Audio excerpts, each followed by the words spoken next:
नमस्कार मित्रांनो, आजच्या व्हिडिओमध्ये आपण लेक लाडकी योजना 2024 या योजनेबद्दल संपूर्ण माहिती घेणार आहोत। या योजनेमध्ये मुलगी जन्मल्यानंतर तिच्या नावे 1,01,000 रुपये असे लाभ मिळणार आहे।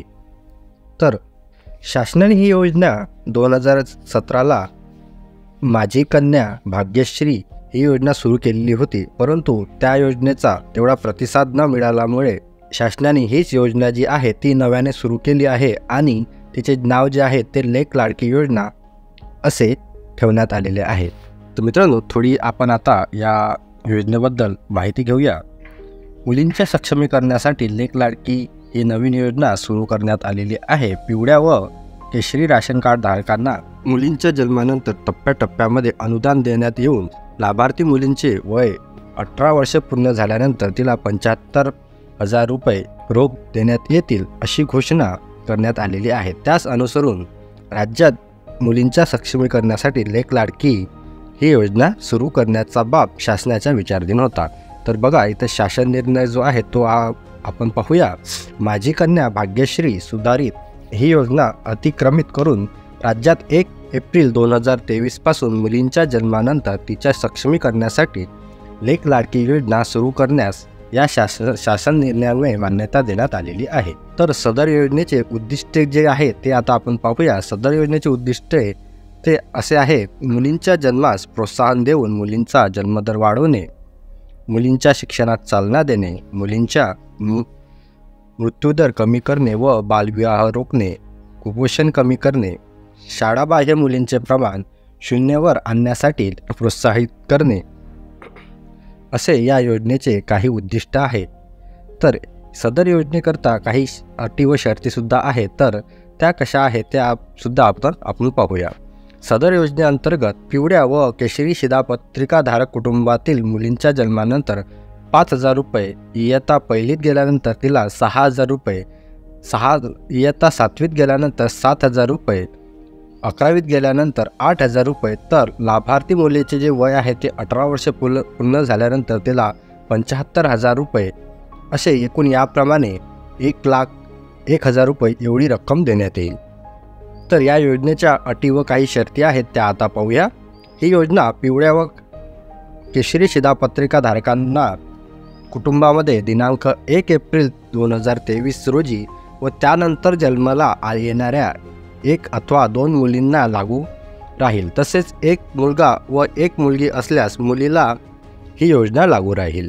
पहिल्या अपत्याच्या 3ऱ्या हप्त्यासाठी व दुसऱ्या अपत्याच्या 2ऱ्या हप्त्यासाठी अर्ज सादर करतेवेळी माता पिताने कुटुंब नियोजन प्रमाणपत्र सादर करणे अनिवार्य राहील। तसेच दुसऱ्या प्रस्तुतीच्या वेळी जुळी अपत्य जन्माला आल्यास 1 मुलगी किंवा दोन्ही मुलींना या योजनेचा लाभ अनुज्ञेय राहील, मात्र त्यानंतर मातापित्याने कुटुंब नियोजन शस्त्रक्रिया करणे आवश्यक राहील। दिनांक 1 एप्रिल 2023 पूर्वी 1 मुलगी किंवा मुलगा आहे व त्यानंतर जन्माला आलेल्या दुसऱ्या मुलीस किंवा जुळ्या मुलींना स्वतंत्र ही योजना अनुज्ञेय राहील, मात्र माता पित्याने कुटुंब नियोजन शस्त्रक्रिया करणे आवश्यक राहील। लाभार्थीचे कुटुंब महाराष्ट्र राज्याचे रहिवासी असणे आवश्यक राहील। लाभार्थी बँक खाते महाराष्ट्र राज्यात असणे आवश्यक राहील। लाभार्थी कुटुंबाचे वार्षिक उत्पन्न जे आहे ते 1 लाखपेक्षा जास्त नसावे। सदर योजनेकरता जी आवश्यक कागदपत्रे आहेत ती आहे: लाभार्थींचा जन्माचा दाखला, मिस मुलींचा जन्माचा दाखला, कुटुंब प्रमुखाचा उत्पन्नाचा दाखला, हा दाखला 1 लाखापेक्षा जास्त नसावा। याबाबत तहसीलदार सक्षम अधिकारी यांचा दाखला आवश्यक राहील। त्यानंतर लाभार्थीचे आधार कार्ड प्रथम लाभार्थ्यावेळी ही अट शिथिल राहील। मिस ते जन्मल्याबरोबर तुम्हाला लगेच आधार कार्ड द्यायचे नाही, प्रथम लाभावेळी ही जी अट आहे ही शिथिल राहण्याचे इथे लिहिलेले आहे। त्यानंतर पालकांचे आधार कार्ड, बँकेच्या पासबुकच्या पहिल्या पानाची छायाप्रत ज्यामध्ये तुमचा अकाउंट नंबर डिटेल वगैरे दिलेले असते त्याची एक झेरॉक्स कॉपी तिथे द्यावी लागेल। रेशन कार्ड, पिवळे अथवा केशरी रेशन कार्ड, त्यानंतर मतदान ओळखपत्र, शेवटच्या लाभाकरता मुलींचे 18 वर्षे पूर्ण झाल्यानंतर मुलीचे मतदान यादीत नाव आल्याचा दाखला. मीन्स तुमची मुलगी जेव्हा 18 वर्षाची होईल त्यानंतर तिचे नाव मतदान यादीत रजिस्टर करणे अनिवार्य राहणार आहे आणि त्याचा दाखला त्यानंतर तुम्हाला तिथे ज्यावेळेस मुलगी 18 वर्षाची पूर्ण होईल त्यावेळेस तो दाखला तिथे द्यावा लागेल. संबंधित टप्प्यावरील लाभाकरता शिक्षण घेत असल्याबाबतचा संबंधित शाळेचा दाखला मीन्स बोनाफाईड द्यावे लागेल. मी जसे तुम्ही पहिली वर्गात गेल्यानंतर 5वी वर्गात गेल्यानंतर 6वी इयत्तेमध्ये गेल्यानंतर लाभ घ्याल तशा प्रकारे तुम्हाला बोनाफाईड तिथे द्यावे लागणार आहे. कुटुंब नियोजन शस्त्रक्रिया प्रमाणपत्र ज्याप्रमाणे आपण वर बघितल्या, जर जुळ्या मुली झाल्यात किंवा 2पेक्षा अधिक अपत्य असेल तर त्यानंतर तुम्हाला कुटुंब नियोजन शस्त्रक्रिया प्रमाणपत्र द्यावे लागणार आहे. अंतिम लाभाकरिता मुलीचा विवाह झालेला नसणे आवश्यक राहील. तसे तुम्ही स्वघोषणापत्र तिथे देऊ शकता.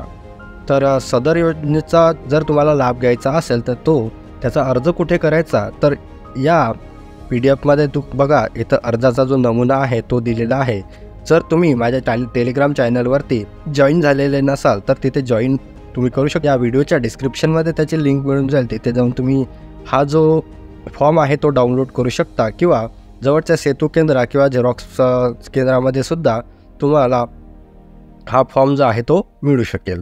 तर तुम्हाला हा सदर फॉर्म जो आहे हा फॉर्म पूर्णपणे व्यवस्थित भरायचा आहे. लाभार्थ्याचे नाव, आधार क्रमांक, पालकांचे वगैरे नाव आणि तुमचा पत्ता वगैरे सगळं डिटेल जे आहे ते भरायचं आहे. आणि जे कागदपत्र मी तुम्हाला सांगितलेले आहे ते कागदपत्र सर्व कागदपत्रांच्या झेरॉक्स कॉपी आणि जे ओरिजिनल लागते ज्याला लाभार्थ्याचा जन्म दाखला वगैरे म्हणतो, उत्पन्नाचा दाखला, ते सगळे डॉक्युमेंट तुम्हाला जोडून तुम्हाला जवळच्या अंगणवाडी केंद्रामध्ये जाऊन तो फॉर्म जो आहे तिथली पर्यवेक्षिका किंवा मुख्य सेविकांना नेऊन द्यायचा आहे. त्यानंतर ते तुमचा फॉर्म जो आहे ते ऑनलाईन पद्धतीने सादर करेल. आणि जर तुम्ही ग्रामीण भागात असाल तर अंगणवाडी सेविका किंवा पर्यवेक्षिकेकडे तुम्ही फॉर्म देऊ शकता. आणि जर तुम्ही नागरी भागामध्ये असाल तर शहरी भागामध्ये असाल तर तेथील अंगणवाडी सेविका किंवा मुख्य सेविकाकडे हा जो फॉर्म आहे तो व्यवस्थितपणे भरून त्यांच्याकडे सादर करू शकता. तर मित्रांनो, अशा प्रकारचा हा आजचा व्हिडिओ होता. व्हिडिओ आवडला असेल तर व्हिडिओला लाईक करा आणि तुमच्या सर्व कुटुंबामध्ये किंवा मित्रमंडळीपर्यंत हा व्हिडिओ शेअर करा, जेणेकरून त्यांच्यापर्यंत देखील ही माहिती लवकरात लवकर पोहोचेल.